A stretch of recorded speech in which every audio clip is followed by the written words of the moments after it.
Untuk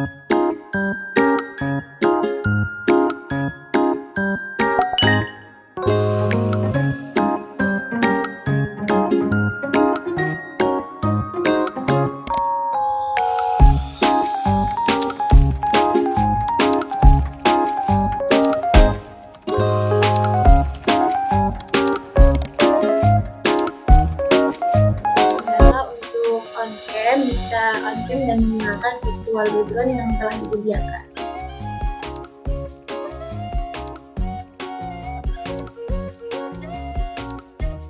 Oke, mungkin Kak Ika, apakah sudah hadir di room?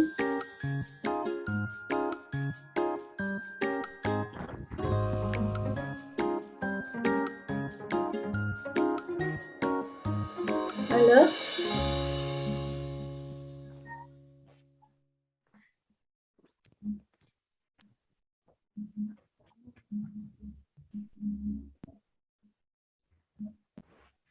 Bentar ya, kayaknya beliau sudah. Assalamualaikum, Kak Tika, apakah sudah hadir? Iya, sudah. Oh, baik. Alhamdulillah, bagaimana kabarnya Kak Tika? Alhamdulillah baik. Alhamdulillah, kesibukannya akhir-akhir ini apa aja ya, Kak? Bagaimana? Kesibukannya akhir-akhir ini? Oh, kesibukannya alhamdulillah diberikan amanah sama Allah untuk ngajar anak-anak SD, terus juga ngikut sebuah komunitas sama mengisi kajian ataupun kegiatan TPA di rumah sih sebenarnya. Alhamdulillah, Masya Allah sangat bermanfaat ya teman-teman. Mungkin karena ini udah pada nggak sabar ya untuk acara inti, mungkin kepada Kak Tika dipersilahkan untuk operator bisa share materinya ya. Terima kasih. Oke. Ini saya mulai tidak apa-apa? Tidak apa, Kak. Oke. Baik. Ya, sebelumnya saya minta maaf karena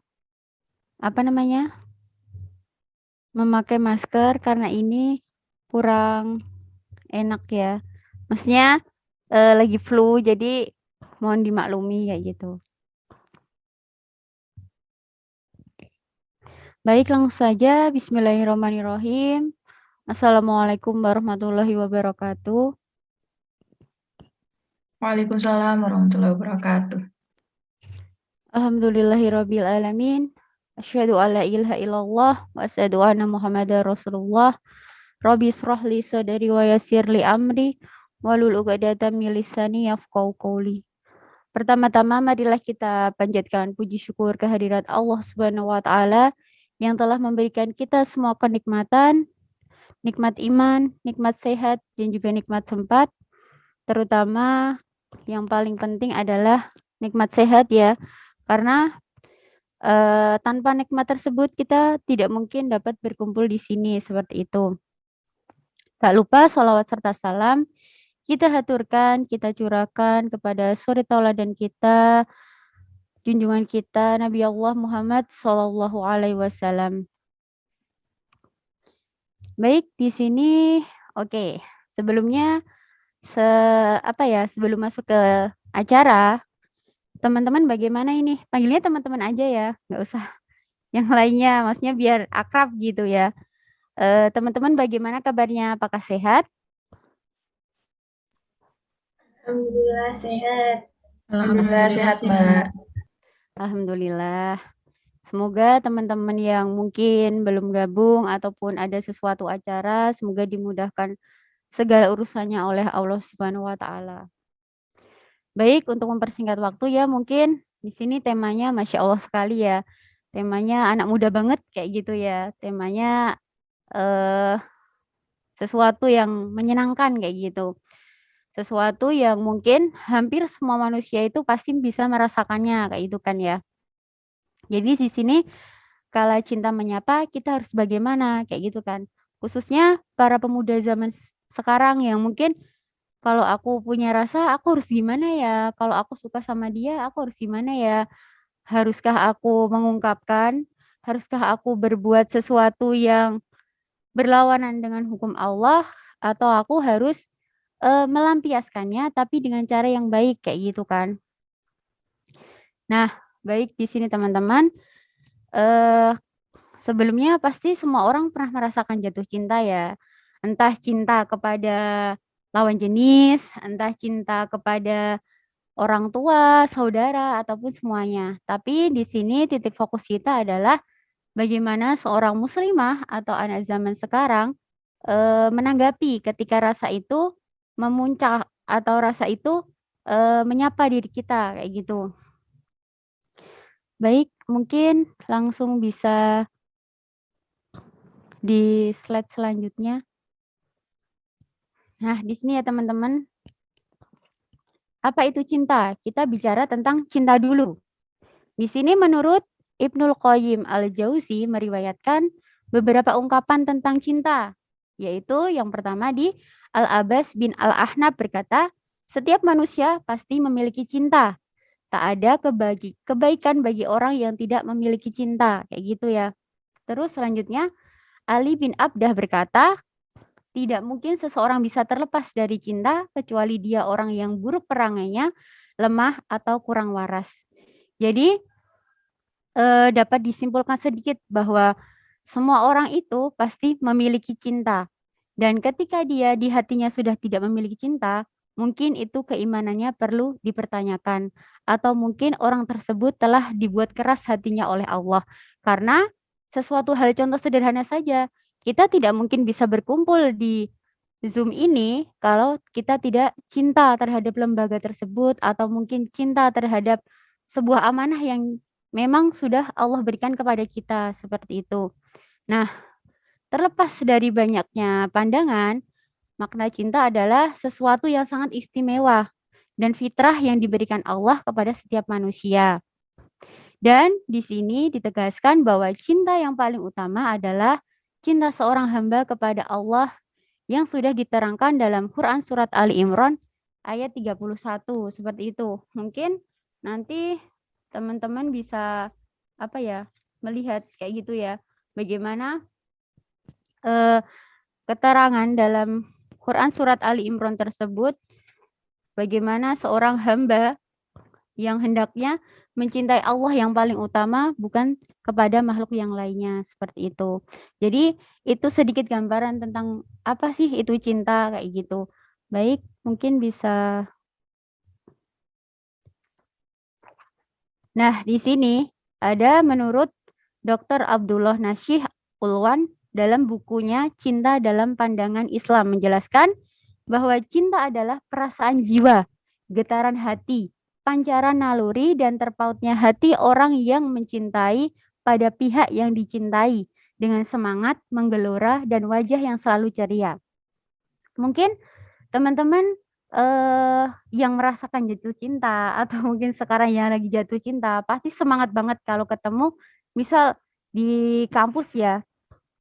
Aku semangat banget nih mau ke kelas soalnya aku ketemu sama sambuan nih yang aku suka kayak gitu. Jadi memang pengaruh cinta itu sangat sangat dalam dan membuat orang itu pasti bersemangat, tidak munafik itu. Pasti kalau kita suka atau kita lagi semangat-semangatnya suka sama orang, pasti kita tuh semangat banget.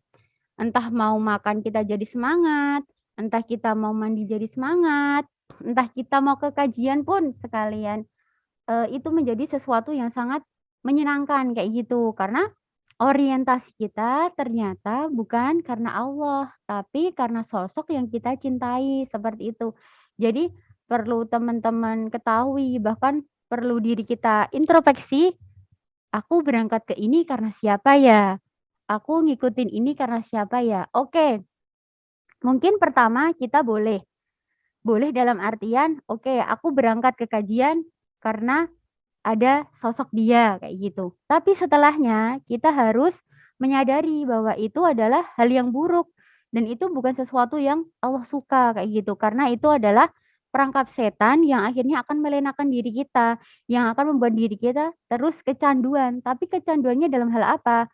Kalau dia berangkat, aku berangkat.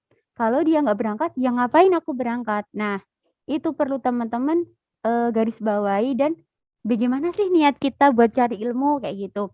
Apakah niat kita memang untuk tulus di jalan Allah atau sekedar mengejar dia yang kita cintai, seperti itu.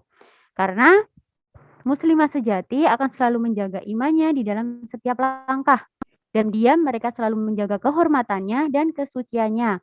Muslimah sejati yang terjaga kehormatannya dan memiliki cinta yang sempurna kepada Allah, mereka melaksanakan sholat 5 waktu, puasa, dan menjaga kemaluannya, kayak gitu ya. Tapi juga perlu dievaluasi.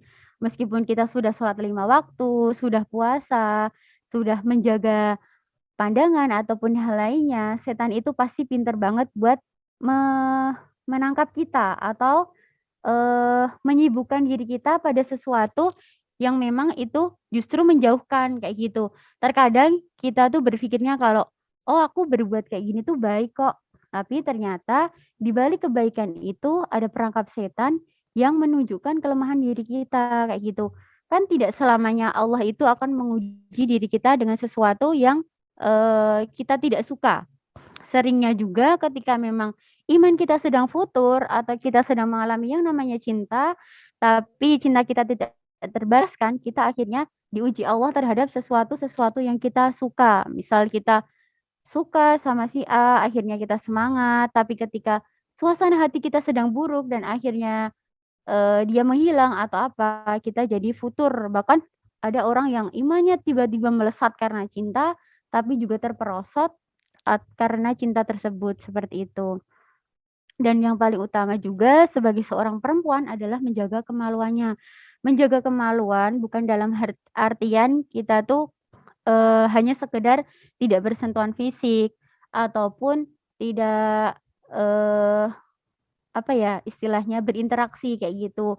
Bahkan dalam artian menjaga kemaluan ini adalah kita menjauhi hal-hal yang memang dapat merusak diri kita.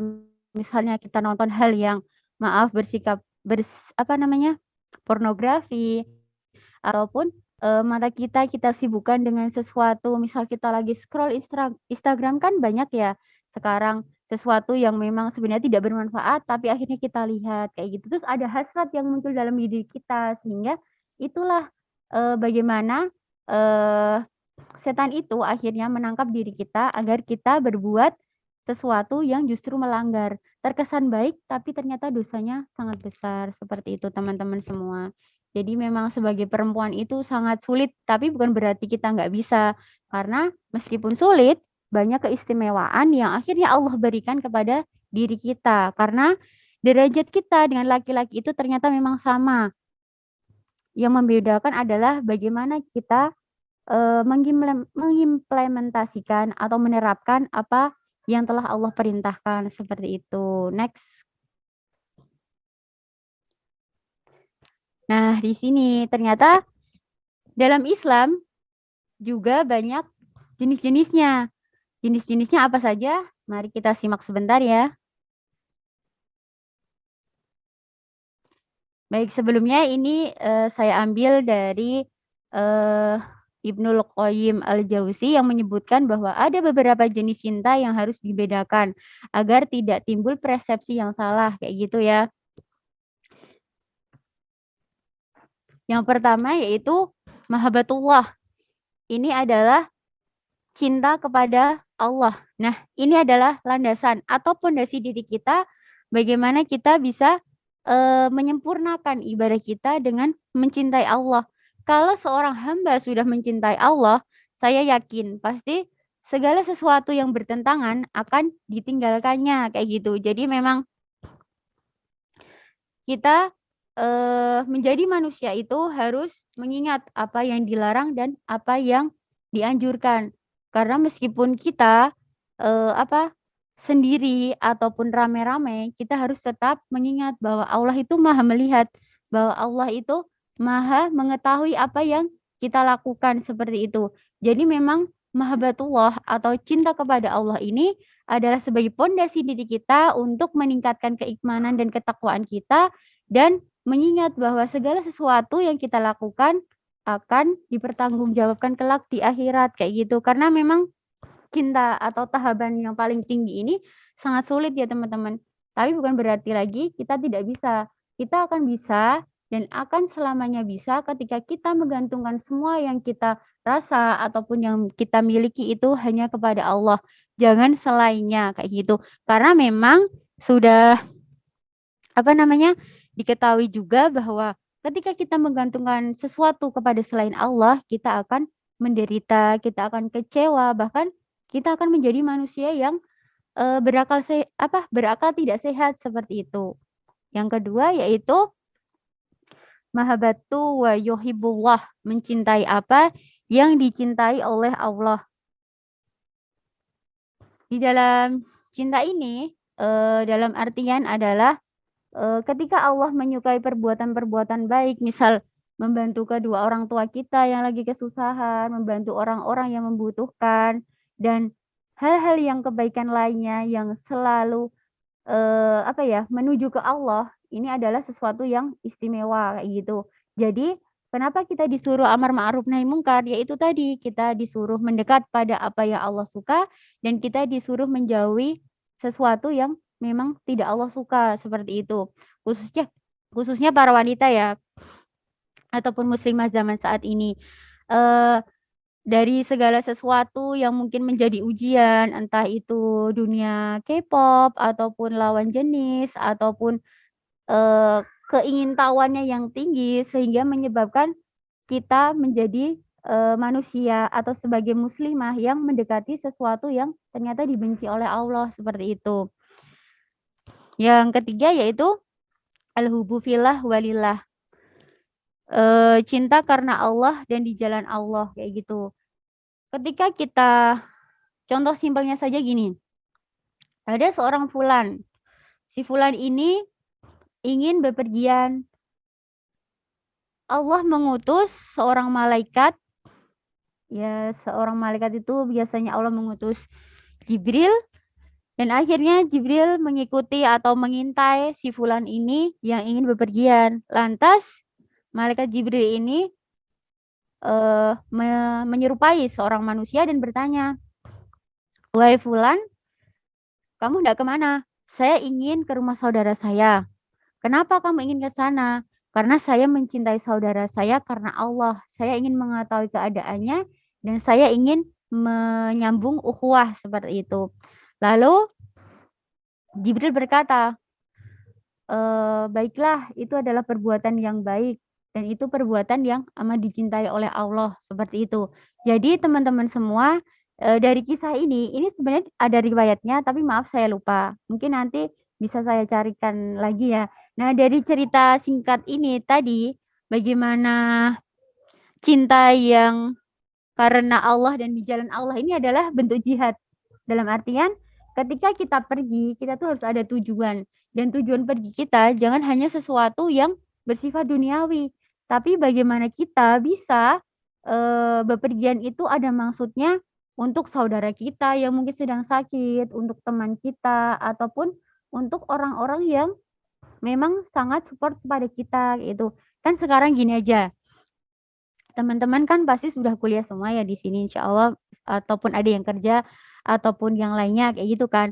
Pasti di setiap episode kehidupan kita akan ditemukan dengan orang-orang yang baru. Nah, di sini kita harus tengok ke belakang kadang-kadang. Bagaimana sih sebenarnya kondisi temanku yang dulu? Bagaimana ya kondisi temanku SMA? Bagaimana ya kondisi temanku SMP? Bagaimana keadaannya? Kenapa ya seolah-olah aku sudah lulus dan tidak bertemu mereka, tapi aku tidak peduli kayak gitu. Nah, terkadang orang mendapatkan kebahagiaan bisa lewat diri kita. Semisal kita iseng aja WhatsApp, kalau kita nggak bisa menemui dia, kita WhatsApp aja. "Bagaimana kabarmu?" Pasti orang yang menerima atau teman lama kita, "Loh kok tiba-tiba dia ngechat aku ya? Ada apa ini?" Kayak gitu kan. Nah, wah Masya Allah ternyata dia masih ingat aku nih, kayak gitu.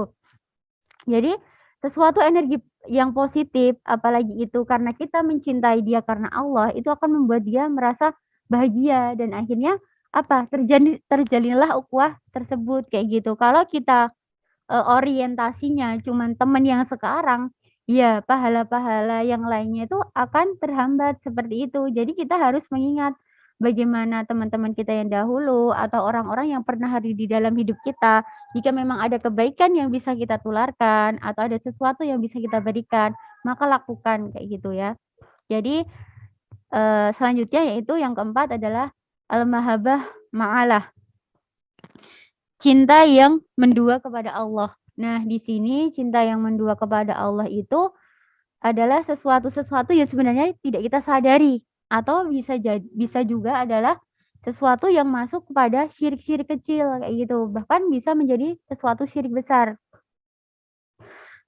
Misalnya adalah kita lagi jatuh cinta, kita lagi suka banget sama sosok yang kita idolakan, atau bahkan kita cinta tapi cinta kita tuh melebihi atau menandingi Allah kayak gitu, dan ini sangat tidak diperbolehkan. Ya kita cinta kepada manusia ya sewajarnya saja, karena pasti kita memiliki titik di mana kecewa itu ada, bahagia itu ada, menangis ada, dan lain sebagainya. Nah, cinta yang seperti ini adalah cinta yang tercela. Jadi kalau kita cinta sama seseorang atau cinta sama keluarga kita ataupun yang lainnya, ya sewajarnya aja dalam tahap mencintai. Jangan terlalu membanggakan atau melebih-lebihkan. Bahkan ketika ada panggilan Allah, kita malah lebih mendahulukan dunia kita atau orang-orang yang kita anggap istimewa. Kayak gitu. Misal azan, harusnya kan kita sholat dulu tapi rapat bentar lah nggak apa-apa, nubruk-nubruk kayak gitu kan ya bahasanya. Nah, itu tuh kadang bisa jadi teguran diri kita juga sebagai aktivis kayak gitu ya. Apalagi kalau misal kita sedang rapat, tapi karena kita terlalu cinta pada lembaga kita atau kita terlalu eman-eman lah bahasanya, kalau teman-teman kita nanti setelah sholat malah nggak kembali lagi kayak gitu. Nah, itu tuh bisa jadi gambaran sudah seberapa sih cinta kita sama Allah kayak gitu. Dan yakinlah ketika kita mendahulukan apa yang Allah perintahkan, pasti hati itu akan tergerak kok buat kembali lagi ke jalan Allah, dan tentunya lebih semangat lagi kayak gitu. Yang terakhir tahapannya yaitu al-mahabbah at-taubiyah. Di sini yaitu rasa cinta yang manusiawi. Ini itu bisa rasa cinta kepada sahabat, kepada keluarga juga masuk, kepada orang-orang yang terdekat kayak gitu. Jadi ini cinta dalam tahapan yang wajar, cinta yang memang dirawat atau ditumbuhkan kepada orang-orang yang telah membersamai diri kita, seperti itu. Jadi ternyata memang cinta itu bukan hanya sekedar aku cinta kamu ataupun yang lainnya, tapi lebih kepada bagaimana diri kita dengan cinta tersebut bisa semangat mendekat kepada Allah, bisa semakin taat kepada Allah, dan bukan malah dengan cinta tersebut kita malah menjauh seperti itu. Karena di balik semua cobaan atau ujian yang Allah berikan, pasti ada maksud tertentu dan pasti itu yang terbaik buat diri kita, seperti itu. Jadi boleh next. Nah, ini yang paling teman-teman? Yang paling sulit kita hindari. Ini ada di riwayat hadis riwayat Al-Hakim. Pandangan adalah anak panah beracun dari anak panah iblis. Siapapun yang menghindarinya karena takut kepada Allah, Allah akan mengaruniakan keimanan yang ia temui rasa manis di dalam hati. Nah, pasti teman-teman sering dengar, bahkan mungkin ada yang merasakan seperti itu ya. Cinta pada pandangan pertama kayak gitu. Pernah ada suatu riwayat juga Ali bin Abi Thalib pernah memandang seseorang perempuan seperti itu. Dan Nabi berkata, "Wahai Ali, pandangan pertama adalah hak bagimu. Pandangan selanjutnya adalah tidak berhak atau pandangan yang dusta," seperti itu. Jadi kalau kita suka sama seseorang atau ya itu benar cinta pada pandangan pertama itu adalah itu hak kita. Karena kita memang masih bisa menguasai diri kita seperti itu. Tapi ketika kita kecanduan, nah akhirnya ingin memandang lagi, itulah perangkap setan yang selanjutnya, bagaimana kita bisa lemah dan akhirnya kita bisa terfikirkan olehnya, bisa otak kita, aduh kenapa ya tadi aku nggak memandang lebih lama, ataupun kenapa ya kok aku nggak minta nomor WhatsApp-nya dan lain-lain. Nah, itulah kenapa pandangan itu bisa beracun, tapi juga bisa menjadi sesuatu yang manis. Jika pandangan tersebut kita alihkan kepada sesuatu yang baik, maka pandangan tersebut akan menjadi sesuatu yang manis yang ada di dalam diri atau hati kita, seperti itu. Jadi memang pandangan itu adalah sesuatu yang melesat gitu, kayak set gitu, kita jadi sosok yang bodoh kayak gitu ya kalau kita udah jatuh cinta. Bahkan teman-teman mungkin sering dengar bahwa manusia yang jatuh cinta adalah manusia yang paling sulit untuk dinasehati. Entah apapun itu, bahkan orang yang sekiranya dia terkenal sebagai mungkin nggak mungkin lah temenku tuh sholihah banget, dia itu hafiz Quran, dia itu anaknya orang terpandang, dia itu nggak mungkin kalau ngelakuin itu, apalagi buta terhadap cinta, kayak gitu kan. Ya sesuatu itu nggak ada yang nggak mungkin ketika memang seorang meskipun di pandangan manusia imannya tinggi, tapi kalau memang dia terpeleset oleh cinta, ya dia akan menjadi seseorang yang sangat bodoh. Bahkan, dia bisa melakukan sesuatu di luar logika atau naluri kita. Kan kadang kita sering ya menemui suatu kejadian yang kayak, "Ah mosok toh?" Kayak gitu ya bahasanya, "Ah, kayaknya enggak deh, masa temenku kayak gitu?" Nah pada kenyataannya adalah bagaimana keimanan dia diuji dengan cinta dan akhirnya Allah, memberikan ujian tersebut tapi tidak bisa dilalui dengan baik, seperti itu. Dan ini perlu teman-teman perhatikan dan juga perlu teman-teman evaluasi bagaimana diri kita ketika berinteraksi dengan lawan jenis, entah di media sosial, entah di dunia nyata, itu perlu, ditegaskan, seperti itu. Next. Nah ini,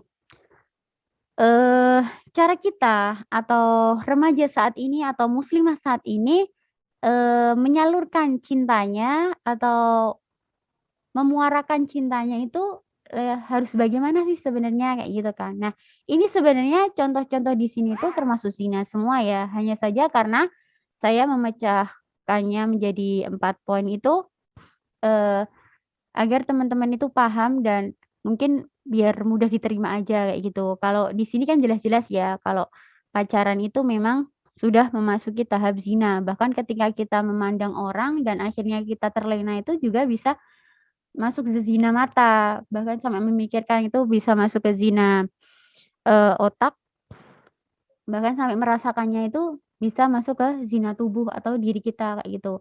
Nah, di sini sudah jelas bahwa dalam Quran surat Al-Isra ayat 32 Allah menjelaskan, "Dan janganlah kamu mendekati zina karena zina itu akan, eee, apa, meluputkanmu atau membuat diri kamu lupa," kayak gitu ya. Jadi semoga di sini teman-teman yang mungkin dulu pernah pacaran atau sekarang ada sesuatu dengan orang lain, semoga dengan hal ini tuh bisa diingatkan bahwa, "Oh iya ya, memang nggak boleh, tapi kenapa ya aku kok kekeh kayak gitu kan ya." Ya banyak orang tuh yang kadang tahu ya pacaran itu nggak boleh, tapi mereka tetap melakukannya. Justru itu tuh, bagi saya pribadi tuh kayak dosanya udah double gitu ya. Kita udah tahu tapi kita masih melakukannya. Karena ya menuruti hawa nafsu yang tidak tersalurkan dengan baik itu. Kalau hawa nafsu kita tersalurkan dengan baik dan kita bisa mengambil hikmah atau sesuatu kalau, "Oh ya aku suka, iya aku akui aku suka sama dia, tapi aku lebih suka kepada Tuhanku, aku lebih suka kepada Allah dan aku yakin kok kalau aku ngejaga ini dengan baik nanti insya Allah Allah akan memberikan sesuatu yang baik pula bagi diri kita atau bagi saya atau aku," kayak gitu ya. Nah di sini tuh ada beberapa tentang pacaran, mungkin ada orang yang HTS atau hubungan tanpa status, ada orang yang komitmen, ada yang uhti-uhti nih khususnya yang cinta dalam diam lah atau cinta dalam doa kayak gitu ya. Setan itu pinter banget sekali lagi ya, meskipun itu sesuatu yang terlihat kayak bahasanya gaul banget nih bahasa Islam, tapi ternyata memang itulah perangkap yang akhirnya melenakan diri kita atau menjadikan diri kita lupa bahwa memang nggak ada istilahnya hubungan tanpa status, apalagi 2 orang yang menjalin komitmen. Karena komitmen itu terjadi yaitu setelah kita menikah, bukan sebelum menikah, kayak gitu ya. Apalagi kalau banyak orang ataupun perempuan yang mungkin ya saya sering menerima curhatan itu, "Kak, aku komitmen sama si A, katanya 2 tahun lagi mau nikahin aku harus nunggu apa gimana?" Iya, kita sebagai seorang perempuan jangan mau menunggu terlalu lama. Bahkan kalau memang dia beneran suka sama kita, ya udah bilang ke orang tua kita. Kalau kitanya siap, bilang, kalau enggak ya udah mohon maaf saya belum siap, silakan mencari perempuan yang sudah siap. Sekalipun kita sebenarnya suka sama dia, tapi ternyata diri kita belum siap untuk menikah dengan dirinya. Jangan terus membuat suatu komitmen yang akhirnya akan menghancurkan atau meruntuhkan harga diri kita sebagai perempuan, kayak gitu. Dan yang selanjutnya yaitu cinta dalam diam atau bisa juga cinta dalam doa, kayak gitu ya. Boleh nggak sih, Kak, mendoakan seseorang yang kita suka? Boleh, bahkan kita sesama manusia atau sesama muslim, itu harus mendoakan. Tapi kalau ini konteksnya adalah, eee kita suka sama ikhwan A, terus kita mendoakan, ya nggak apa-apa, kita doakan aja. Tapi ingat, doanya jangan ngotot, jangan kayak, "Ya Allah aku suka sama si A nih, tolong jodohkan aku, pokoknya harus," kayak gitu. Nah itu tidak boleh, apalagi kalau, diamnya kita tuh diam yang apa ya, eee, yang langgar gitu. Misal cinta dalam diam, diam-diam stalking IG-nya, diam-diam, WhatsApp-an sama dia pakai emoticon, terus pakai, basa-basi kayak gitu. Dah, itu yang membuat diri kita akhirnya luluh, akhirnya kayak sebagai perempuan tuh kayak, "Ya lah nggak papalah cuman kayak gini, orang aku kan nggak pacaran yang penting." Nah itu bahasa yang, "Nggak apa-apa, cuma sedikit, nggak pacaran, tidak, merugikan ataupun membuat aku lebih semangat." Nah itu tuh, eee, bisa kita, apa ya, hilangkan atau kita, sudahi yang seperti itu. Karena memang ketika kita sudah mau yang sedikit-sedikit itu, pasti kita suatu saat jika diminta sesuatu yang banyak, kita akan menyerahkan segalanya. Bahkan mungkin bisa juga kita menyerahkan harga diri kita, yang padahal kita harus menjaganya dengan sebaik-baiknya. Karena, eee, ada sebuah keluarga, maksudnya orang tua, ayah dan ibu akan bisa masuk ke surga tanpa hisab dan tentunya ketika mereka semua bisa mendidik anak-anaknya, khususnya para perempuan ataupun laki-laki hingga dia menikah dan tanpa sesuatu dosa ataupun berzina, kayak gitu. Jadi teman-teman tuh bisa loh sebenarnya, lewat jalan yang banyak untuk agar orang tuanya bisa masuk surga, dengan cara kita taat sama Allah, dengan kita terus mendoakan, dengan cara kita tidak berbuat sesuatu yang, eee, melanggar, itu akan membahagiakan orang tua kita, seperti itu. Jadi boleh next.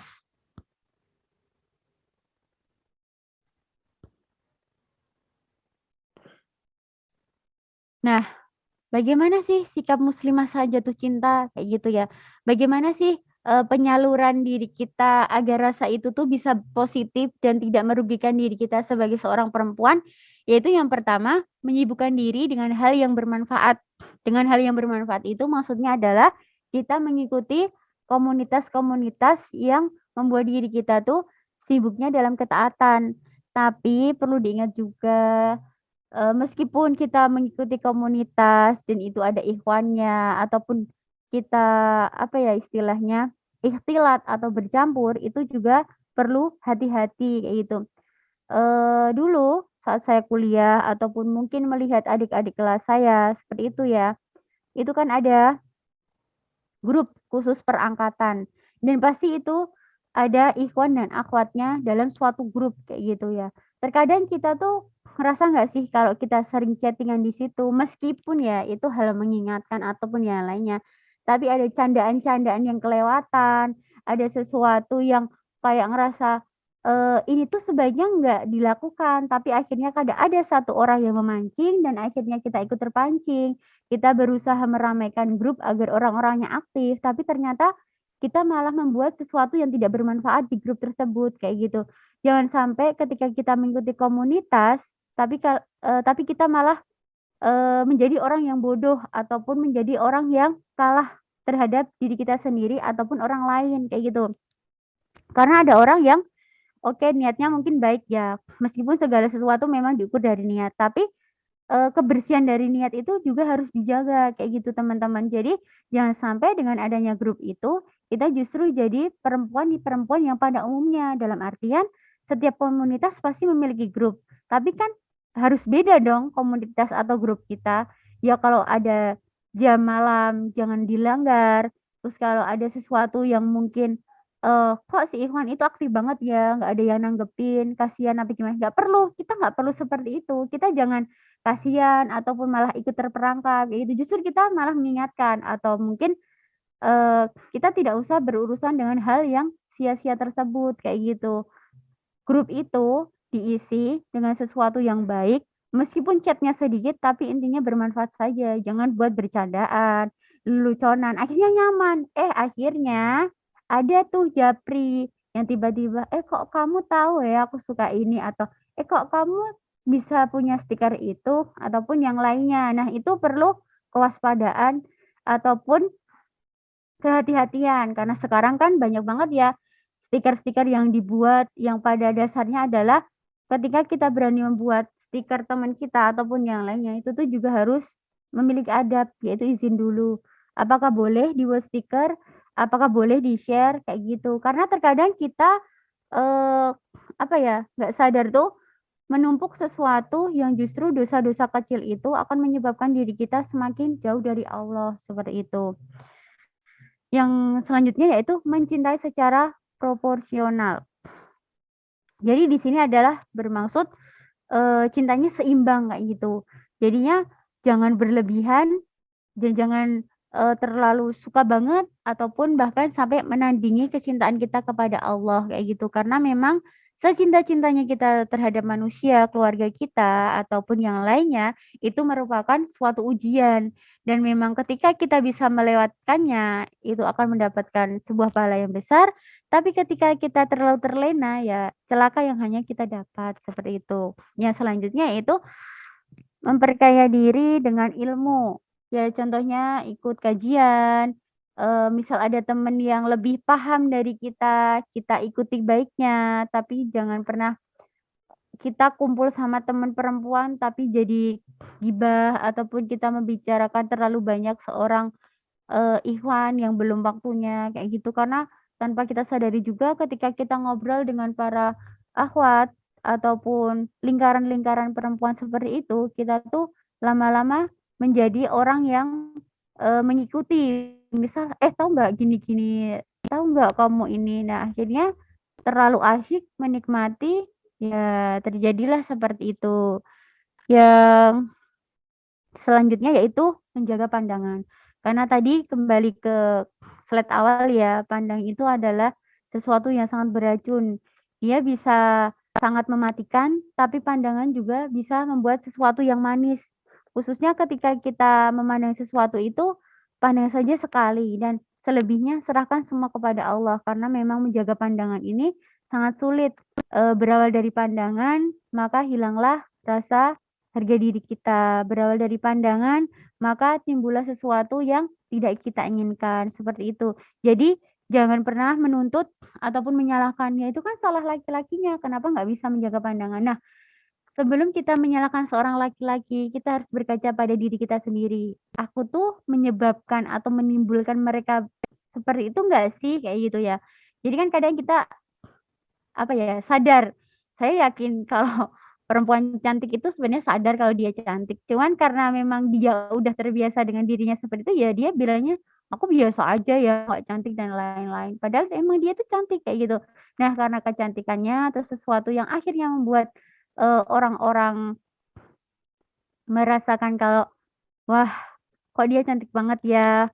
Aku ingin deh dekat dengan dia," ataupun yang lainnya, seperti itu. Jadi memang perempuan itu harus tahu kalau, "Oh aku cantik." Ya nggak apa-apa kita menyadari semua perempuan memang cantik ya, tapi kan pasti ada porsi-porsi tertentu yang memang Allah berikan kepada diri kita dan ujian cantik itu juga merupakan sesuatu musibah bila kita tidak bisa merawatnya dengan baik, kayak gitu. Jadi khusus buat perempuan yang merasa dirinya lebih cantik daripada yang lainnya, itu perlu apa ya, penjagaan yang lebih ataupun ekstra dan jangan pernah merasa kalau cantiknya kalian itu akan selamanya bersinar ataupun akan selama-lamanya, karena ya akan ditelan usia dan akhirnya akan menjadikan diri kita kembali ke tanah seperti itu. Yang selanjutnya, tidak berdua-duaan dalam bentuk apapun. Nah, ini juga ya, kalau kita mungkin tidak berhalwat ataupun ikhtilat kayak gitu ya. Mungkin kalau dipandangnya hanya sebatas kayak perempuan ketemu laki-laki di tempat umum ataupun kita mengerjakan tugas ataupun yang lainnya kayak gitu kan. Nah, itu tuh perlu teman yang banyak. Kita jangan sampai berduaan saja. Misalnya harus banget mengerjakan tugas dengan seorang laki-laki, ya kamu harus mencari teman. Maksudnya kita harus mencari teman, jangan hanya sampai berduaan. Ini juga termasuk dalam kategori chattingan kayak gitu. Jadi ketika kita chattingan itu jangan terlalu asik dan jangan terlalu kayak ngerasa, ya nggak apa-apa kan kita bahasnya lucu-lucuan aja. Justru yang lucu-lucuan itu menjadikan diri kita malah melanggar ataupun berbuat sesuatu yang tidak semestinya. Karena berawal dari chattingan, timbullah rasa nyaman, akhirnya kepikiran dan ingin memiliki. Pasti itu tuh terjerat seperti itu karena memang perempuan itu lebih mengutamakan perasaannya daripada logikanya dia kayak gitu. Jadi memang sebagai perempuan harus siap apapun yang terjadi dan harus tegas kayak gitu. Jangan pernah mau menuruti hawa nafsu. Kita boleh ramah ke siapapun, tapi kita jangan bersikap seolah-olah murah seperti itu ya, teman-teman. Yang terakhir atau yang keenam yaitu memperbanyak amalan sholih. Nah, ini buat semuanya ataupun yang di luar sana seperti itu ya. Kita diusahakan mengisi diri kita atau waktu-waktu kita dengan memperbanyak puasa, berzikir, membaca Al-Quran seperti itu. Karena tameng diri kita ataupun yang bisa menjaga diri kita itu adalah dengan perbuatan-perbuatan yang baik. Sekalinya, meskipun kita sudah melakukan semua itu, tapi akhirnya tetap terjerat ujian itu juga, yaitu memang sudah kehendaknya Allah dan kita tidak bisa menolaknya. Dan kita tidak bisa berkata, ya Allah, aku udah melakukan ini itu loh apa yang engkau suruh, tapi kenapa engkau tetap menguji aku dengan hal seperti ini? Kita tidak boleh seperti itu. Karena setingkat kita atau setinggi apapun amalan kita, ketika Allah memang ingin menjaga diri kita, ingin menguji diri kita, dan ingin melihat seberapa kuat sih hambaku, kayak gitu kan. Ya kita harus melewatinya. Jangan pernah berputus asa, karena orang-orang yang berputus asa adalah orang-orang yang sangat dibenci oleh Allah. Makanya kita harus terus semangat, kita harus terus berpikir positif, dan pastinya kita tuh tahu kalau ini yang memberikan Allah dan pasti kita bisa melaluinya. Tanpa Allah mungkin kita tidak akan menjadi apa-apa seperti itu. Next. Nah, ini batas apa ya? Tulisan kayak gitu yang semoga bermanfaat kayak gitu. Kala cinta menyapa sebelum waktunya, kamu harus tegas menolak apabila belum siap. Sebab saat itu jebakan setan telah terpasang. Maka apa yang melemahkanmu akan digunakan sebagai perangkap termanis. Tidak perlu lagi berpikir lama, bahkan dengan alasan tidak enakan. Justru sebagai perempuan yang baik diperlukan sikap yang tegas. Dengan begitu, seorang laki-laki akan menilai kembali bahwa kamu memang bukan perempuan murahan, apalagi sembarangan kayak gitu ya. Jadi ketika kita tegas sebenarnya mereka tuh juga oke, nggak apa-apa kok. Tapi kalau kita kayak, aduh aku nggak enak, masa aku nolak, masa aku kayak gini, aku jahat dong sama dia. Nah itu kembali lagi setan akan merangkap diri kita, akan melemahkan diri kita dengan pikiran-pikiran yang sepantasnya kita buang jauh-jauh dan kita tuh yakin, ya Allah aku begini karenamu dan aku yakin pasti engkau akan memudahkannya seperti itu. Next. Ya mungkin ini apa namanya materi yang slide terakhir ya tentang wahai muslimah jagalah izzah dan ifahmu. Di sini izzah adalah suatu kemuliaan, suatu kehormatan dan kekuatan Ini bisa contohnya yaitu bagaimana seorang perempuan bisa menutup aurat kayak gitu dengan baik, dengan syar'i, dengan sesuai aturan Allah kayak gitu. Dan kita jangan pernah berpikir kalau kita sudah merasa paling syar'i, paling baik di antara perempuan yang lainnya. Karena sesyar'i apapun kita, pasti ada yang lebih baik lagi, ada yang lebih baik lagi, kayak gitu ya. Jadi niatkan atau luruskan semuanya itu, apa yang kita kenakan, apa yang kita usahakan itu memang mutlak karena Allah dan semoga dengan penjagaan diri kita melalui cara menutup aurat bisa Allah berikan kemudahan dan kekuatan untuk menghadapi cobaan yang mungkin nanti, menyapa diri kita, kayak gitu. Dan di sini ifah adalah menahan dari perkara-perkara yang Allah haramkan, yaitu agar kita tidak mudah, terperangkap oleh zina kayak gitu. Karena memang jika engkau tidak malu, maka berbuatlah sesukamu. Ini ada di hadis riwayat Bukhari. Jadi ketika seorang perempuan sudah malunya tuh sudah hilang, mereka tidak segan melakukan apapun. Seperti misalnya teman-teman maaf kita lihat di TikTok ataupun kita lihat, eee, orang-orang yang melakukan sesuatu hal sampai ingin dirinya viral. Mereka berani membuka auratnya di jalan, mereka berani, membuat sesuatu yang nauzubika min dzalik kayak gitu ya. Jangan sampai kita melakukannya, karena ketika dunia sudah menjadi yang utama, mereka melakukan segalanya. Apalagi jika urat malu kita sudah hilang, maka ya sudah, kita akan menjadi perempuan yang maaf tadi, tanda kutip "murahan", kita mau melakukan apapun yang penting kita terkenal, yang penting kita punya pacar, ataupun yang penting kita, eee, apa ya, eee, selalu membuat orang bahagia kayak gitu. Jadi ifah dan izah sebagai muslimah ini harus dijaga dengan betul-betul dan sungguh-sungguh karena memang perkara-perkara yang akan menjerumuskan kita kepada sesuatu kemaksiatan berawal dari kita melemahkan atau menyepelekan yang namanya izah dan ifah kita sebagai muslimah. Next. Seorang perempuan muslimah paham akan pentingnya menjaga diri, paham akan pentingnya memiliki rasa malu yang tinggi dengan menutup aurat secara syar'i dan sesuai yang Allah perintahkan. Maka alangkah baiknya apabila kita selalu menerapkan bahwa hidup adalah tentang penilaian Allah, maka kita akan melupakan bagaimana tentang penilaian manusia. Karena tujuan kita hidup adalah bagaimana Allah menilai diri kita dan akhirnya kita akan kembali kepada Allah dengan cara yang terbaik. Baik, next. Mungkin ini pesan untuk kita semua ya, bahwa muslimah mencintai dan dicintai itu fitrah. Tapi jangan sampai dengan hal itu engkau menjadi sosok yang gegabah dan salah arah. Serahkan semua kepada Allah sebab kamu harus selalu yakin bahwa siapapun yang menjaga pasti akan mendapatkan yang terjaga. Tentunya semua sudah Allah takar dan tidak akan pernah tertukar. Bijaklah dalam menyimpan rasa hingga akhirnya kelak Allah persatukan dengan jalan yang mulia. Sibukkan diri dengan menjadi muslimah sebaik-baiknya dan terus berusaha menjaga izah dan ifah yang ada. Semua akan indah dengan di waktu yang tepat dan terbaik insya Allah. Baik teman-teman, mungkin itu saja yang bisa saya sampaikan, yang bisa saya sharingkan tentang bagaimana kita menghadapi rasa cinta yang bergejolak.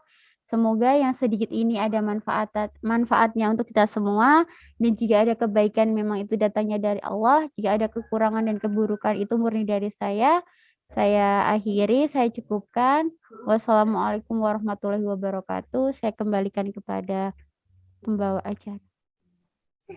Assalamualaikum warahmatullahi wabarakatuh. Jazakumullah khairan kepada Kak Tika atas pemaparan materi yang luar biasa.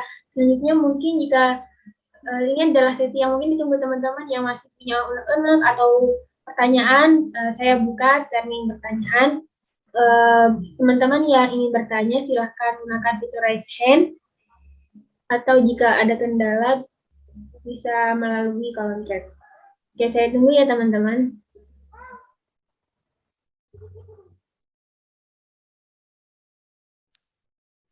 diingatkan kembali bagi teman-teman peserta untuk mengisi link absensi yang tersedia di kolom chat. Dan juga ini masih saya buka ya termin pertanyaan.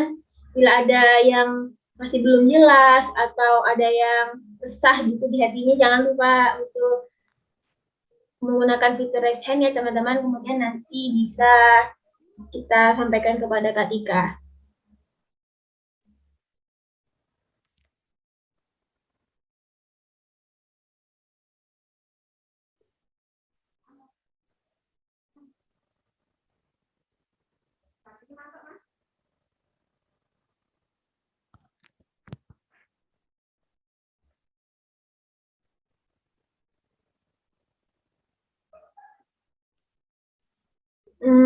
Mungkin ini karena masih ada yang belum tanya, karena kemarin kita sudah menyediakan Google Form untuk pertanyaan, jadi saya mungkin akan bertanya ya Kak dari Google Form dari teman-teman yang ditanyakan pada waktu pendaftaran. Jadi ini ada pertanyaan pertama.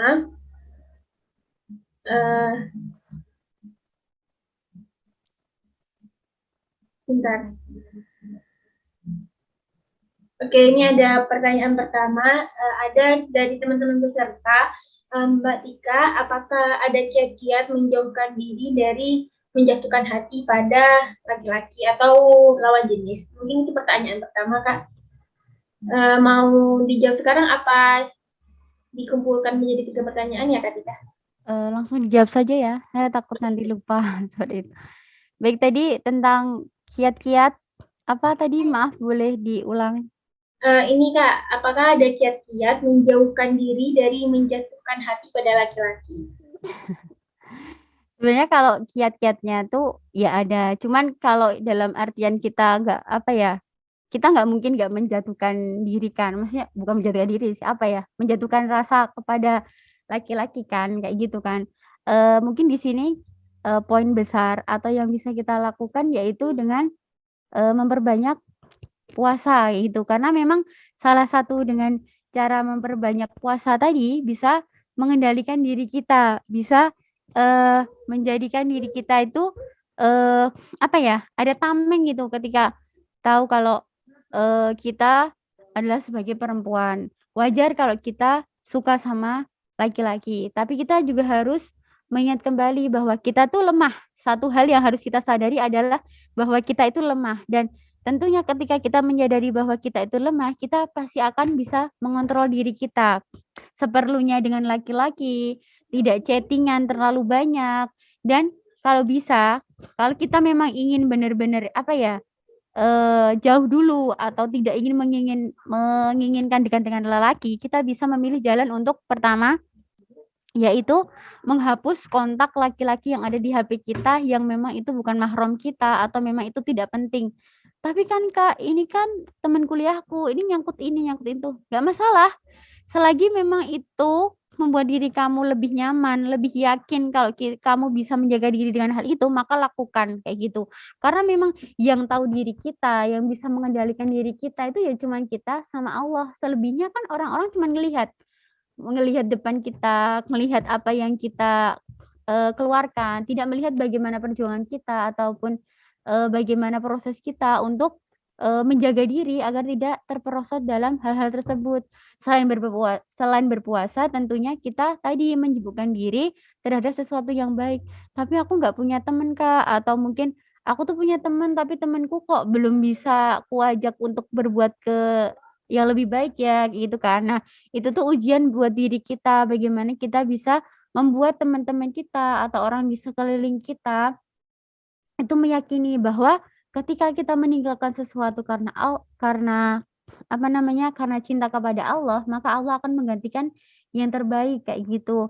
Karena memang soal rasa, soal cinta itu biarkan tumbuh, tapi tumbuh yang pada semestinya, pada waktunya, dan biarkan cinta itu merekah jika memang kita sudah siap kayak gitu.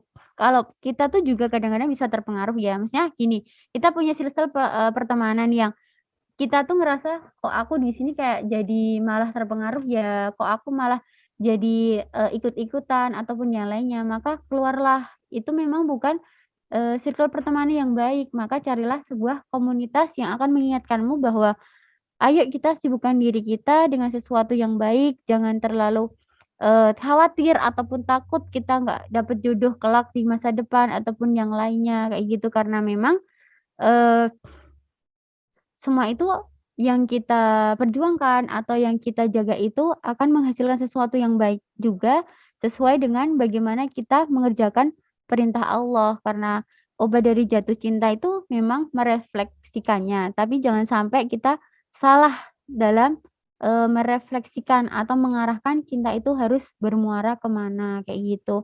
Selain itu juga memperbanyak berdoa, khususnya berdoa bahwa, "Ya Allah, jika cinta ini tumbuh, maka aku mohon kepadamu jagalah cinta ini, agar cinta ini merekah pada waktu yang tepat. Dan jika di suatu hari ujianmu itu datang, aku pasrahkan semua itu kepadamu, karena aku hanya manusia yang lemah dan berharap ridho dan pahala darimu." Mungkin itu saja ya kiat-kiatnya bagaimana agar seorang muslimah itu jatuh cinta tapi tidak salah arah atau Eee, jatuh cinta tapi jangan sampai kebablasan lah bahasanya kayak gitu ya. Mungkin itu saja. Baik Kak, Masya Allah sekali ya. Mungkin ini masih ada pertanyaan dari untuk kami yang tersedia, tapi saya buka dulu nih teman-teman yang ada di Zoom meeting ini. Apa masih ada yang mau tanya secara langsung nih, mumpung ada narasumber di sini, bisa raise hand ya teman-teman. Mungkin saya tunggu dulu. Nah, ini ada chat dari Oke, mungkin saya bacakan lagi ya dari Gupem itu. Sebentar. Ini jadi Kak, Assalamualaikum dari Raisa. Terima kasih sebelumnya atas pemaparannya. Ingin bertanya, sudah jika ada lelaki yang menyatakan perasaannya atau bahkan pembicaraannya mengarah ke arah yang serius, tapi kita tidak ada rasa ataupun merasa kurang nyaman karena ia terus-menerus membahas hal tersebut. Untuk menghindari dari hal-hal yang dilarang, bagaimana cara menolak yang baik ya Ustazah? Terima kasih sebelumnya. Baik, mungkin bisa dijawab dari Kak Raisa ini. Saya jadi maaf ya. Sebenarnya oke saya langsung jawab aja ya. Sebenarnya nggak ada penolakan yang baik ya. Sebuah penolakan mau bahasanya baik, bahasanya kasar itu pasti sakit. Apalagi ketika seorang laki-laki yang memang suka sama kita, tapi kita tidak ada feel sama dia, atau kita tidak ada kecondongan. Ini tuh sering jadi PR besar buat muslimah kayak tanya, "Gimana sih Kak cara nolak yang baik?" Kayak gitu. Saya tekankan di sini saja ya, bahwa kalau kita memang nggak suka sama dia, kalau kita udah nggak ada feel sama dia, ataupun kita berusaha menghargai perasaan dia, justru dengan, apa ya, kita nolak, mau bahasanya kasar, mau bahasanya halus, kita tuh menghargai loh perasaan dia. Karena ketika kita ngerasa nggak enakan tadi ya, ya, buanglah sifat nggak enakan tadi. Kalau kita memang nggak suka, ya udah bilang aja, "Maaf," ya udah yang penting pakai bahasa maaf. "Maaf, eee, saya tidak bisa dengan antum, mungkin antum bisa cari yang lain karena posisi saya memang belum siap." Atau jika kita keberatan mengungkapkan itu langsung, kita bisa, eee, melalui teman kita yang bisa kita percaya, "Tolong sampaikan ya kepada si fulan, tolong jangan ganggu saya karena memang saya belum, mau ataupun belum siap," ataupun yang lainnya, kayak gitu. Jadi kita jangan pernah, berpikiran kalau gimana nanti kalau dia sakit hati sama kita, iya iya emang sakit hati itu resikonya dia, kayak gitu ya. Kita nggak bisa buat meminimalisir sakit hatinya dia, tapi kita bisa meminimalisir agar dosa itu tidak terjadi antara saya dengan dia, kayak gitu. Karena semakin kita nggak enakan, kita bingung menanggapi dan kita ngerasa kalau, apa ya, takut di masa depan mungkin kita susah dalam hal mendapatkan jodoh karena kita berbuat seperti itu tidak, semua itu sudah Allah atur dan ketika memang kitanya benar-benar, apa ya, menginginkan yang terbaik dan jika memang yang terbaik itu bukan ada pada dirinya, maka tinggalkan saja ataupun ditolak. Jikapun penolakan kita sudah, secara langsung ataupun yang lainnya, tapi ikhwan itu masih mengganggu kita, ya jalan terakhir adalah memblokir dia, kayak gitu. Jadi jangan pernah berpikir juga kalau memblokir itu adalah sesuatu tindakan yang jahat, yang kita tidak punya perasaan, tidak. justru kita telah menyelamatkan diri kita agar tidak terjerumus dalam dosa. Dan kita juga setidaknya menyelamatkan si ikhwan tersebut agar tidak terus-terusan mengganggu diri kita kayak gitu. Karena memang perempuan itu meskipun awalnya nggak suka sama laki-laki, tapi kalau ada satu laki-laki yang serius memperjuangkannya benar mati-matian, saya yakin suatu saat mereka akan luluh dan suatu saat mereka akan merasa kehilangan yang amat kayak gitu. Jadi sebelum rasa-rasa yang tidak semestinya itu hadir dan akhirnya timbul penyesalan, maka tinggalkan dan tegaslah terhadap ikhwan tersebut. Seperti itu kalau saran dari saya dan mungkin bisa yang saya lakukan ketika menghadapi problematika yang seperti itu. Oke, baik. Ada lagi nih, Kak, dari pertanyaan dari saudara kita. Ini lumayan panjang, buat saya bacakan. Jadi, bagaimana cara mengingatkan seorang teman yang terlalu melebur dalam lingkungannya, sehingga dia mungkin kurang bisa menjaga izahnya. Kalau misalnya ada salaman, sederhananya kita tahu kalau salaman itu tidak boleh gitu kepada lawan jenis, tapi beberapa kali ditemui teman kita ini masih mungkin melebur gitu dalam komunitasnya, lingkungannya kayak gitu. Padahal mungkin kita tahu teman kita ini sebenarnya paham aja gitu. Tapi kita bingung gimana cara menegurnya atau bagaimana cara kita sebagai teman itu mengingatkan teman ini pada jalan yang benar. Nah, bagaimana ya Kak solusinya? Oke, jadi begini ya. Mungkin terkadang kita tuh bentrok sama teman kita atau ada masalah itu ya karena hal-hal seperti ini. Misalnya kita tuh ikut komunitas dan komunitas itu ternyata justru menjadikan teman kita bukannya mewarnai, tapi malah dia yang ikut terwarnai kayak gitu kan. Harusnya kita tuh ada hadir untuk orang-orang agar semakin paham kalau ini salah dan ini kurang baik, tapi malah kita yang akhirnya terjerumus dan akhirnya ikut nimbrung kayak gitu.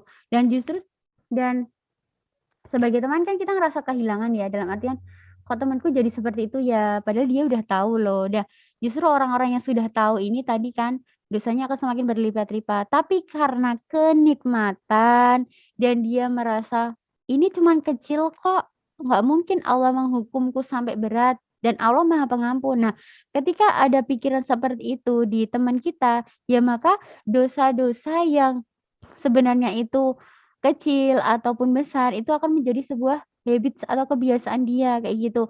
Mungkin dia ketika bersama teman-temannya yang baik, dalam perkumpulan baik, dia akan menjadi seseorang yang taat, seseorang yang bagus, dan seseorang yang saling mengingatkan. Tapi ketika dia berada di lingkungan yang maaf, kurang baik, ataupun justru berbaur dengan laki-laki terlalu dekat, bahkan foto bersama, salaman, dan lain sebagainya, dan dia tidak bisa menolak, akhirnya dia terwarnai, seperti itu kan.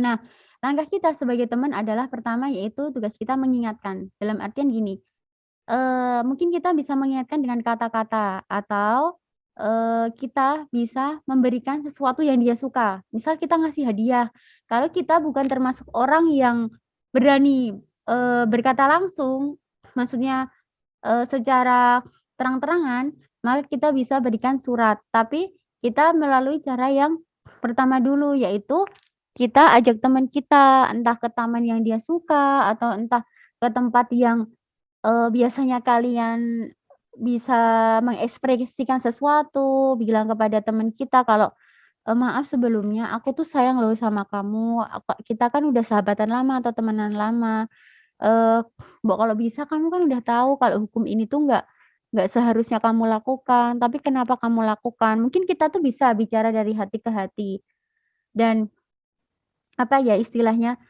bisa me merasakan dan bisa terbuka kayak gitu, atau mungkin dia memang ada suatu kendala atau suatu masalah akhirnya dia melakukan hal tersebut atau dipaksa atau disuruh, kan kita juga tidak tahu ya alasan yang pasti. Tapi sebagai teman yang baik tadi, kita pertama adalah mengingatkan dia. Mengingatkan, tapi jangan pernah mengingatkan di depan umum atau di depan banyak orang kayak gitu ya. Kita bawa dia ke sesuatu tempat yang dia suka atau kita beri sesuatu yang dia suka lalu kita berkata yang baik kayak gitu. Mengingatkan kemudian, eee, apa ya, mengajak atau merangkul kembali kayak gitu kan. Nah, ketika puncaknya adalah teman kita tetap tidak mau ataupun tetap menjadi seperti itu, ya sudah batasan kita adalah mengingatkan itu tadi. Selebihnya adalah kita mendoakan. Teman-teman pasti ingat kan atau apa namanya, pasti tahu kan Rasulullah Shallallahu Alaihi Wasallam itu punya paman. Ya ini memang beda konteksnya ya, tapi setidaknya ini apa ya, untuk gambaran kita. Beliau mempunyai paman. Nah, pamannya tersebut kan tidak mau berislam, tidak bahkan sampai sakaratul maut pun akhirnya apa, tidak mengakui. Bahkan Nabi Muhammad sudah berupaya, sudah meminta kepada Allah, tapi ya kembali tadi, hidayah itu adalah milik Allah. Bagaimana kita bisa sebagai teman adalah mengingatkan lalu mendoakan yang terbaik agar teman kita tidak terjerumus kepada hal yang tersebut tadi. Kalaupun akhirnya dia tetap seperti itu, menjalani hal itu lagi dan lagi, ya sudah kita serahkan semua kepada Allah. Karena kembali lagi, sekuat apapun iman kita atau tameng kita, kalau landasan kita enggak karena Allah atau kita enggak mengingat kalau Allah itu mengetahui semua yang kita lakukan, pasti itu tuh akan menjadi sesuatu yang mudah.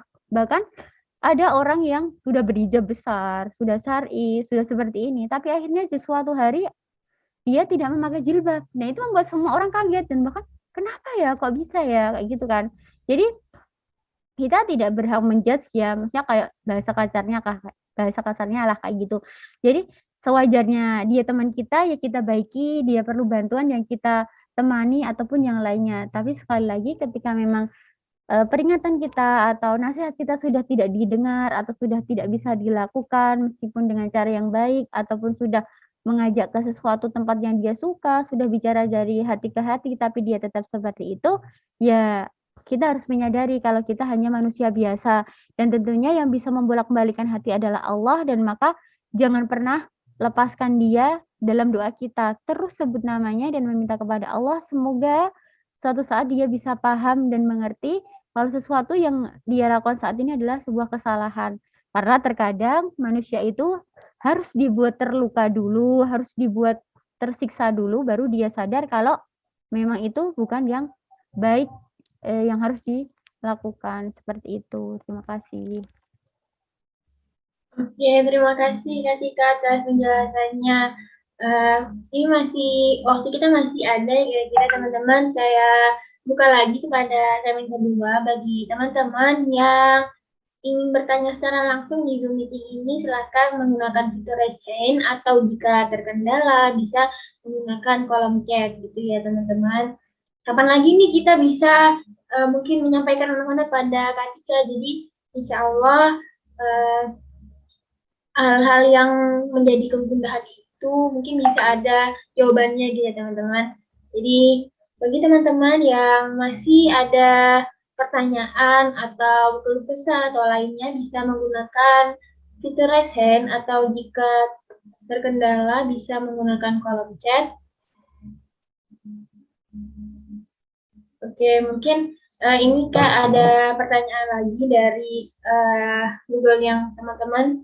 Jadi satu pertanyaan lagi ya Kak, pertanyaan terakhir ini sebenarnya definisi jatuh cinta sebenarnya itu seperti apakah? Apakah bedanya jatuh cinta dengan rasa suka atau kagum? Karena seringkali kita merasakan hal-hal seperti itu tapi tidak bisa mengidentifikasinya apakah itu rasa suka atau rasa kagum, apakah itu sudah jatuh cinta secara harfiah. Begitu Kak. Baik, kalau menurut saya ya, maksudnya setelah beberapa kajian atau mengkaji ilmu kayak gitu, memang ada bedanya ya dari jatuh cinta ataupun kagum kayak gitu ya. Kalau kita jatuh cinta, kita tuh sudah bisa melakukan level yang paling tergila ataupun dalam artian kita mau melakukan segalanya. Kalau itu sudah di tahapan jatuh cinta karena ekspresi dari naluri kita ketika hati kita sudah terperangkap, kita tuh akan yakin bahwa aku ngelakuin ini pasti dia suka dan apapun yang apapun orang lain yang memerintahkan diri kita pasti akan dilakukan dengan ikhlas bahkan dengan oke, nggak apa-apa kok asal kamu suka ataupun dalam artian mau menerima ataupun memberikan, bahkan memberikan sesuatu yang sangat tidak pantas seperti itu ya, dalam artian seperti itu. Dan jatuh cinta di sini dalam artian Islam adalah bagaimana kita bisa menyalurkan energi yang ada pada diri kita atau hasrat atau hawa nafsu tadi kepada sesuatu yang bermanfaat harusnya. Dengan cinta harusnya kita lebih semangat. Dalam artian semangatnya itu gini, oke, Allah ngasih aku rasa suka, Allah ngasih aku jatuh cinta ini. Mungkin Allah menginginkan aku lebih taat lagi, tapi kembali lagi aku harus menyadari kalau aku lemah dan aku harus melakukan sebuah tindakan yang membuat diriku semakin yakin kalau dengan jatuh cinta ini aku bisa menambah kebaikan-kebaikan di sekitarku kayak gitu.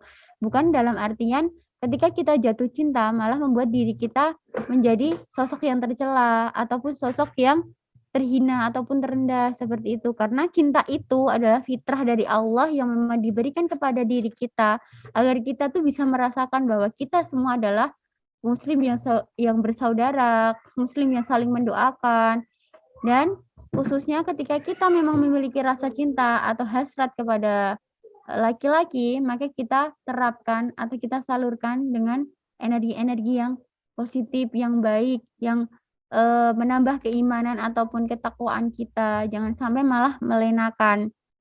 Beda lagi dengan rasa kagum. Kalau dalam artian saya, kagum itu ya kita mungkin semangat, tapi kagum itu hanya perasaan sesaat dan itu tuh bisa hilang. Dan kita kalau kagum itu belum di tahapan kita mau melakukan segalanya ataupun terus memikirkannya. Ketika kita kagum, ya kita hanya sebatas kayak kayaknya aku tertarik deh sama dia. Tapi di kemudian hari ketika kita bertemu dengan dia lagi, ya udah perasaan itu akan sirna lagi, akan sudah hilang kayak gitu karena kita berbeda atau berganti ke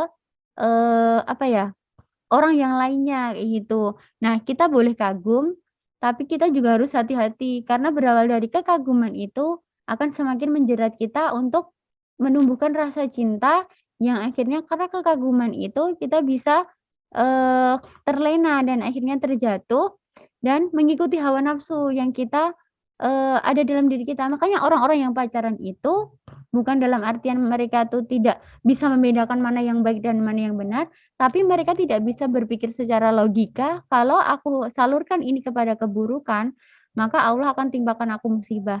Tapi kalau aku salurkan ini pada kebaikan, insya Allah ini akan terjaga. Sekalipun ketika kita menjaga kebaikan itu dan ada ujian, ya itu tidak masalah. Dalam artian kita bisa melaksanakannya, karena memang itu sudah garisnya kita. Jadi kita tidak mungkin, meskipun kita menjadi orang baik, kita salurkan dengan baik, ujian itu pasti ada. Dan Allah itu akan menguji kita sesuai kadar kemampuan kita, seperti itu. Karena sesuatu yang kita suka belum tentu Allah suka, dan sesuatu yang Allah suka pasti insya Allah akan kita suka, seperti itu. Jadi mungkin itu sih yang bisa saya jabarkan sedikit, seperti itu. Terima kasih. Alhamdulillah, mungkin dari tadi adalah satu pertanyaan menjadi penutup tanya jawab kita.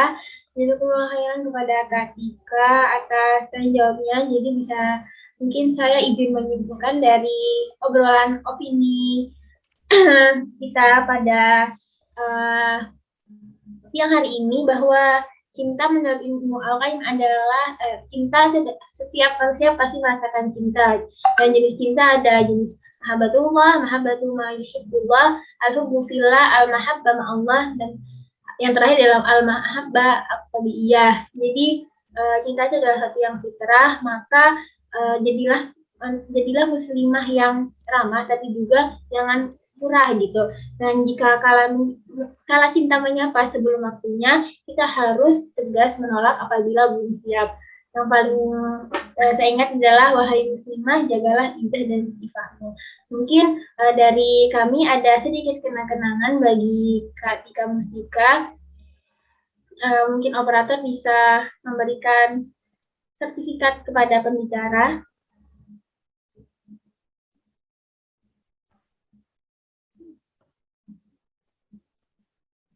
Oke, ini masih ada kendala dari operator.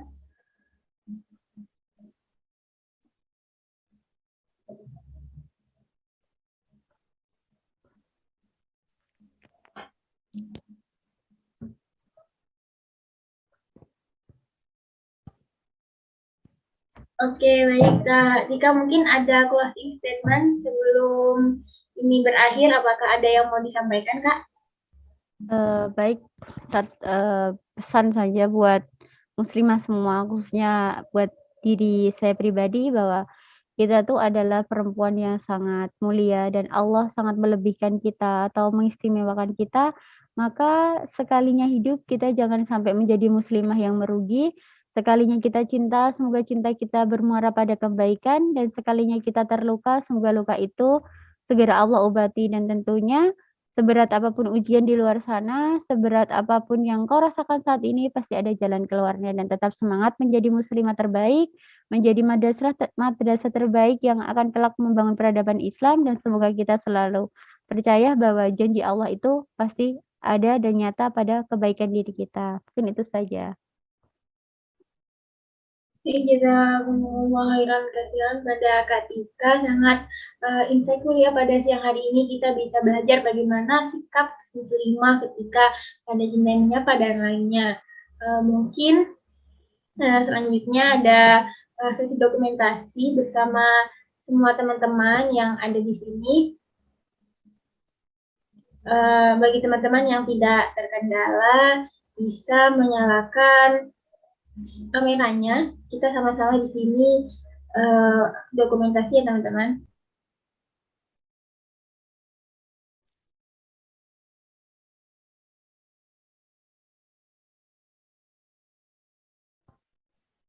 Oke, kita tunggu sampai 25 mungkin untuk teman-teman yang belum tidak berkendala untuk on cam, bisa on cam dulu ya teman-teman. Kita ada sesi dokumentasi bersama Kak Tika ya.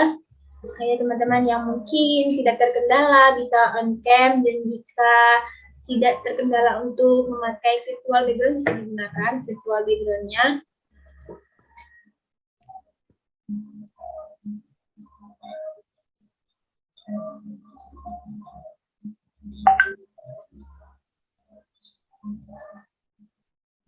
Oke, tunggu ya teman-teman ya, segera kita buka on cam teman-teman semua biar kita ada dokumentasi ya di siang ini. Kalau ada yang tidak terkendala bisa dinyalakan kameranya. Oke, mungkin aba-aba ya operator. 1, 2, 3. Oke, mungkin sekali lagi 1, 2, 3. Oke, 3 kali ya. 1, 2, 3. Baik, terima kasih atas kesempatannya, atas kehadirannya juga Kak Tika. Barakallahu fiik. Jika Kak Tika masih ada agenda lain, boleh melanjutkan aktivitasnya. Terima kasih banyak atas materi yang disampaikan pada siang hari ini. Untuk teman-teman yang lain bisa mengisi link evaluasi OPS 3 ini yang ada di kolom chat ya teman-teman, bisa diisi linknya. Oke, baik. Mungkin kita tunggu dulu ya untuk teman-teman mengisi link absensi. Oke, sembari mengisi, mungkin kita lanjut pada acara selanjutnya, itu penutupan dan doa kepada Kak Rizka. Dipersilakan.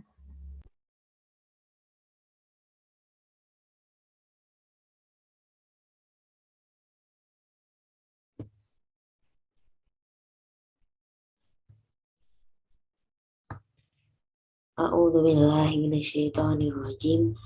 Bismillahirrahmanirrahim. Allahumma shalli wa sallim ala sayyidina Muhammad wa ala alihi wa sahbihi ajma'in. Allahumma inna nas'aluka salamatan fid din wa afiatan fil jasad wa ziyadatan fil ilm wa barakatan qabla fil rizq wa taubatan qabla al-maut wa rahmatan indal maut wa maghfiratan ba'dal maut wa najatan minan nar wal afwa indal hisab. Allahumma إنك تعلم أن هذه القلوب قد اجتمعت على محبتك والتقت على طاعتك وتوحدت على دعوتك وتعاهدت على نصرة شريعتك فوثق اللهم رابطتها وأدم مدها واهدها سبلها واملأها بنورك الذي لا يهبو واشرح صدورها بفيض الإيمان بك وجميل التوكل عليك وأحيها بمعرفتك وأمتها على الشهادة في سبيلك إنك نعم المولى ونعم النصير وصل اللهم على سيدنا محمد وعلى آله وصحبه وسلم آمين.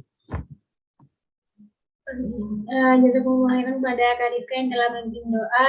Dengan adanya doa ibu mungkin sudah berakhir acara kita. Tak lupa saya mengingatkan kepada seluruh peserta untuk mengisi link absensi dan juga presensi yang tersedia di kolom chat maupun di grup WhatsApp terkait.